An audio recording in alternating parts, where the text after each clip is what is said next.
रौब झाड़ना या हम कहते हैं रौब जमाना। फ्रेंड्स, इस बात को जब भी आपको कहना हो तो उसे इंग्लिश में कैसे कह सकते हैं ये आप जानना चाहते हैं तो इस वीडियो को देखते रहिए। मैं आपको बहुत अच्छे से समझा दूंगा, सिखा दूंगा कि इस तरह की बातें जब हमें करनी हो इंग्लिश में, जब हमें बोलना वो रौब झाड़ता रहता है, वो धौंस जमाता रहता है, दादागिरी करता रहता है, हुक्म चलाता रहता है ना, एक ही जैसा मतलब है ना। उस तरह की बातों के लिए मैं आपको कुछ इंग्लिश फ्रेजेस, इडियम्स, वर्ड्स आपको बताऊंगा। कुछ बहुत ज़्यादा कॉमन फ्रेजेस आपको बताऊंगा जिनका आप यूज़ कर सकते हैं इस तरह की बातों को कहने के लिए। बड़ी मेहनत से मैंने आपके लिए इस वीडियो को तैयार किया है। बहुत काम की चीज़ें आपको इस वीडियो से मिलेंगी। वीडियो को एंड तक ज़रूर देखना। मैं आपको बहुत से सेंटेंसेस बताऊंगा, एग्जाम्पल्स बताऊंगा जिससे आपको चीज़ें एकदम क्लियर हो जाए। तो इसके स्ट्रक्चर को आप समझते हैं। टू बॉस अराउंड, इसका आप यूज़ करेंगे जब आपको कहना है रौब झाड़ना, मतलब बॉस अराउंड करना। इसको यूज़ कैसे करते हैं? सबसे पहले आएगा समबडी, समवन, जिसमें आदमी औरत कोई भी हो सकता है सब्जेक्ट। उसके बाद बॉसेस, बॉसेस सिंगुलर है इसलिए बॉस में ईएस आ जाएगा। प्लूरल सब्जेक्ट है तो बॉस ही रहेगा। उसके बाद आएगा दूसरा समवन, मतलब वो इंसान, वो आदमी या औरत जिसके ऊपर रौब झाड़ा जा रहा है। और उसके बाद आएगा अपना ये word around, boss someone around, मतलब किसी पर रौब झाड़ना, किसी पर धौंस जमाना, उस पर हुक्म चलाना। अब देखते हैं कमाल के सेंटेंसेस। और याद रखना, वीडियो को एंड तक ज़रूर देखना क्योंकि मैं और भी इसके अलावा भी अलग अलग फ्रेजेस और वर्ड्स आपको बताऊंगा जो थोड़े थोड़े से अलग मीनिंग रखते हैं। तो वीडियो को पूरा अच्छे से देखेंगे तभी आपको सारी चीज़ें अच्छे से पता चलेंगी। और वीडियो के एंड में मैं काफ़ी सारे वर्ड्स आपको अच्छे से बताऊंगा जो अलग अलग हैं, जिनका आप यूज़ कर सकते हैं इस तरह की बातों को कहने के लिए। वो मुझ पे रौब झाड़ता रहता है, तो इसे हम कहेंगे he keeps bossing me around. Present indefinite tense है इसलिए कीप में आ गया S. He keeps bossing me around. Someone keeps doing something, यानी वो उस काम को करता रहता है। So he keeps bossing me around, तो जिस पर भी रौब झाड़ा जा रहा है वो बॉस अराउंड के बीच में आएगा। Boss me around, boss him around, boss her around, boss you around, तो बीच में आएगा जिस पर भी रौब झाड़ा जा रहा है। ही कीप्स बॉसिंग मी अराउंड। उसे रौब झाड़ने में बहुत मज़ा आता है। इंग्लिश में कहेंगे she enjoys throwing her weight around no end.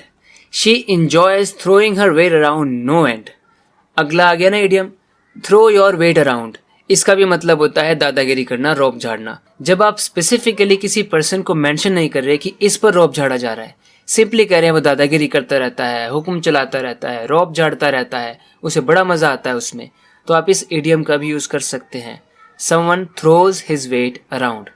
She enjoys throwing her weight around no end. No end एंड कौन सी खेत की मूली है भाई, ये क्या बला है। नो एंड का मतलब होता है अलॉट। जब भी आपको अलॉट बोलना हो यानी बहुत ज़्यादा, तब आप बोल दो नो एंड। ये दूसरा तरीका है अलॉट बोलने का। She enjoys throwing her weight around a lot या फिर नो एंड। उसने मुझ पर रौब झाड़ना बंद कर दिया, तो इसके लिए कहेंगे he stopped bossing me around. He stopped bossing me around, past tense, stop की second form. He stopped bossing me around. इसी तरह से अलग अलग तरीके से घुमा के उस फ्रेज को हमें यूज़ करना चाहिए ताकि हम अच्छे से उसकी प्रैक्टिस कर ले और फिर सही मौके पर वो हमें याद भी आ जाए। मुझ पर रौब झाड़ने की सोचना भी मत, सोचना भी मत। Do not even think of bossing me around. Do not even think of bossing me around. Do not को शॉर्ट में हम बोलते हैं don't. Don't even think of bossing me around. Think of doing something, मतलब कुछ भी करने की सोचना। वो मुझ पर चिल्लाने की सोचता भी नहीं है। He doesn't even think of shouting at me. मैं उससे सलाह लेने की सोचता भी नहीं हूँ। I don't even think of taking any advice from him. वो तो मेरा हाल चाल पूछने के बारे में सोचता तक नहीं है। He doesn't even think of asking after me. Ask after someone, किसी का हाल चाल पूछना। तो फ्रेंड्स, वीडियो को पूरा नहीं देखेंगे तो बहुत सी चीज़ें आप मिस कर देंगे क्योंकि मैं बीच बीच में आपको कुछ कुछ बताता रहता हूँ। उसने रौबदार तरीके से मुझे वापस जाने को कहा। रौबदार तरीके से, थोड़ा सा घुमा दिया मैंने सेंटेंस को। रौबदार तरीके से कोई कुछ करता है तो आप कैसे बोलेंगे? He told me to head back in a bossy manner. He told me to head back in a bossy manner. पहली बात तो ये कि head का मतलब होता है सिर, और दूसरी बात ये कि head को जब हम एक verb की तरह इस्तेमाल करते हैं तो उसका मतलब होता है कहीं पर जाना। head back, वापस जाना। He told me to head back. उसने मुझे वापस जाने को कहा। कैसे कहा? In a bossy manner. एक bossy manner में कहा, रौबदार तरीके से कहा। वो रौब झाड़ने के अलावा और कुछ नहीं करता। जब भी हम कहते हैं कि कोई इस चीज़ के करने के अलावा कुछ और नहीं करता, हम क्या फ्रेज यूज़ करते हैं? He does nothing but this. वो हंसने के अलावा कुछ नहीं करता। He does nothing but laugh. वो खेलने के अलावा कुछ नहीं करता। He does nothing but play. वो रोने के अलावा कुछ नहीं करता। He does nothing but lament. He does nothing but cry over his problems के ऊपर बस रोता रहता है और कुछ तो वो करता नहीं है। ही does nothing but boss people around. तो अलग अलग स्ट्रक्चर जो आपने सीखे होते हैं, कोई भी आप चीज़ सीखे तो उसमें उसको पुट करके देखिए। इस तरीके से प्रैक्टिस होती है अच्छे से। पता नहीं वो रौब झाड़ना कब छोड़ेगा। I wonder when he will stop ordering people around. I wonder when he will stop ordering people around. Another idiom for you. Instead of saying boss people around, you can also say order people around. Order people around or boss people around. Both of them carry the same meaning. हुक्म चलाना.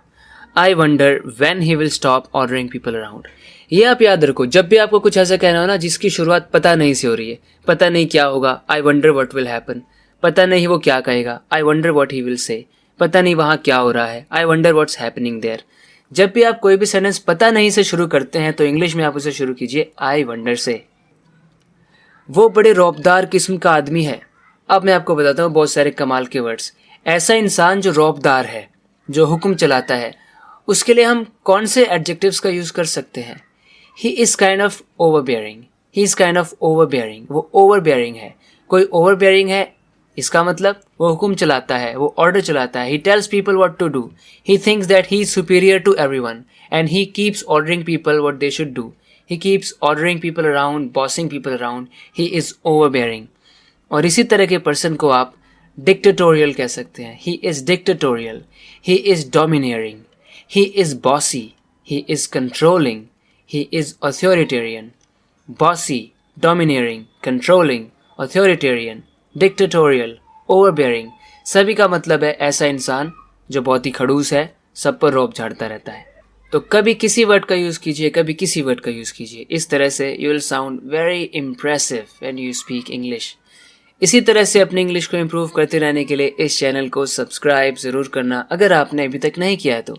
बात करते हैं हम अगले video lesson में. Till then, take care and bye-bye.